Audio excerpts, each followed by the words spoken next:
Hello, welcome to Security Speakeasy, where we talk about all things network security.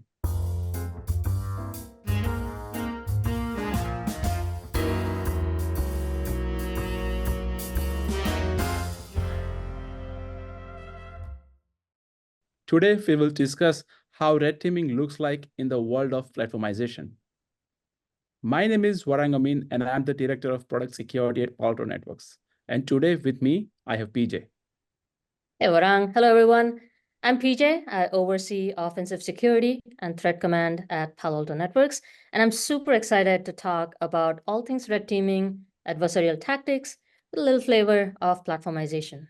Yes, I remember when we met in the context of red team exercise. At that time, I was not in InfoSec and leading an engineering team. And given the SolarWinds and the Code breaches, supply chain security was top of mind for all of us.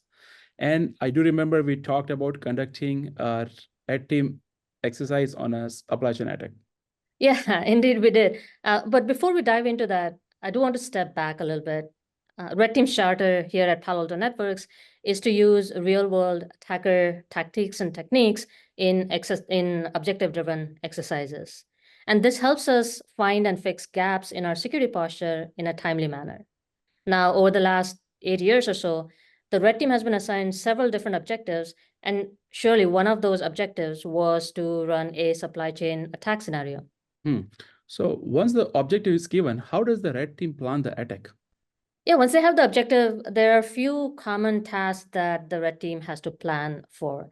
They have to infiltrate the network somehow. So how do you gain initial access? How do you execute your malicious payload? How do you persist within the environment? And then how do you exfiltrate any data out? And they have to do all of this while being stealthy. They can't get caught. Now, in case of the supply chain attack scenario, we decided to go with an assumed breach approach for initial access. Got it. So in this scenario, the team simulated a backdoor open source package being run on an internal system, right? Yeah, exactly. And once the team had their foot in the door, then they had to figure out how are they going to get past the next generation firewall controls to communicate out to the command and control server.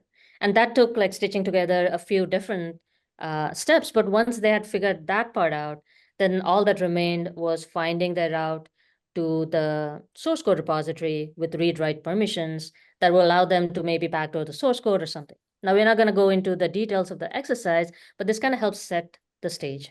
Yes, we were a little bit disappointed that the red team was successful, but trust me, it helped a lot to improve. The biggest learning was that we needed a better visibility and alerting to track suspicious activity for such scenario. And we realized that the point solutions were not going to be enough. We needed a complete solution for securing our network, cloud, and endpoint.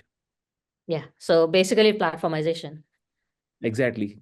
And we using a Prisma Cloud help us preventing IAM-based lateral movement, using an XDR to detect a malicious payload execution, and leveraging a next generation firewall able to help us to block any command and control activities. Right. So when we reattempted that kind of a similar scenario, we felt the impact of that remediation strategy. Not only did the red team find it difficult to evade the XDR detection on the endpoint, in fact, in one case, they tried 70 plus different versions of their payload without much success. But at the same time, privilege escalation also became harder because of the IAM privilege management controls that you put in place using Prisma Cloud. Yes, and thanks for the detailed context. What are the other common vectors that your team leveraged to conduct a team attack? Yeah, I do have to talk about social engineering. I can't help it. To this date, it remains the most prolific means of initial access. Now, given the increasing adoption of multi-factor authentication, or MFA, and in fact, phishing-resistant MFA, where initially when enterprises were adopting multi-factor authentication, there still was this problem of attackers conducting MFA bombing attacks where you as an employee or as a victim would keep getting MFA alerts on your phone. And at some point you get just fed up and you just click yes, accept, right? That was the strategy that the attackers were using. But that led to kind of coming up with phishing resistant MFA, whether you think YubiKey, Face ID, Touch ID, those kind of things. And even though, so the problem now is that even though phishing is popular, it's not always super easy, right? So when you think about an email, making a phishing email, making it through to the employee's endpoint, you have to get past a number of email security solutions which are backed by machine learning techniques. You have to get past Wildfire, which is monitoring all the attachments to emails to see if they're malicious or not. You have to get past Cortex XDR for detection on endpoint, that is trying to see if there's any malicious payload been executed on that machine. And then you have to get past advanced threat detection or advanced URL filtering if you're trying to talk to a particular domain and that domain is not in good standing. So again, it's a question of how do you make sure that none of these different detective controls that are stitched together are going to stand in your way. Got it. So is it safe to say that the power of platformization is making a red team effort harder because these solutions are built on a unified platform and leveraging a shared intelligence which enable them to provide a comprehensive protection from the various actors? Yeah, you can absolutely say that. But again, even though that's the case, the battle is never over. It's a cat and mouse game, right? So surely defenders are benefiting from this ability to use several different solutions in conjunction.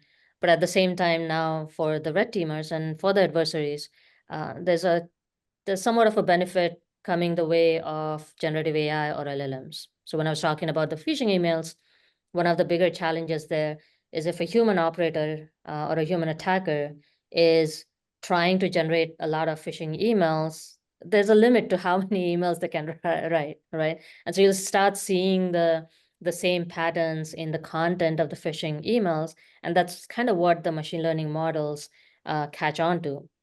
And so after a few different, let's say 10 or 15 different emails go through the system, you'll see that now any new phishing emails start getting blocked.